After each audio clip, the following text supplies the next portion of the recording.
Hey everyone, Greg with Collectiv. Today I want to talk with you about an awesome feature that was announced at Microsoft Ignite. And that is now the availability to include Power BI within Microsoft Teams.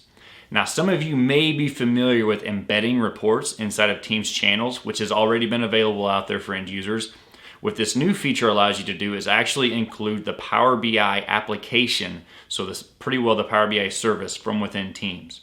And the reason why I think this is so awesome is instead of having to actually open up another web browser, log into the Power BI service, and then go and analyze your reports, what you can do now is you can actually do that from within Microsoft Teams.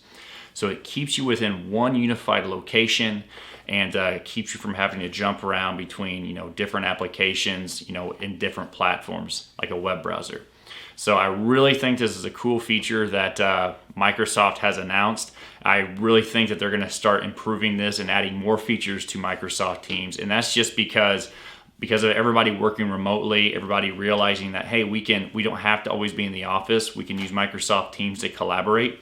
I only see this as being at the tip of the iceberg of what is possible and what Microsoft is going to be announcing. So also curious to hear what your guys' thoughts are. Do you like this feature? Do you not like this feature? What was your favorite announcement at Microsoft Ignite if it wasn't this one? So as always, please leave your comments in the chat. Please leave your comments in the chat below.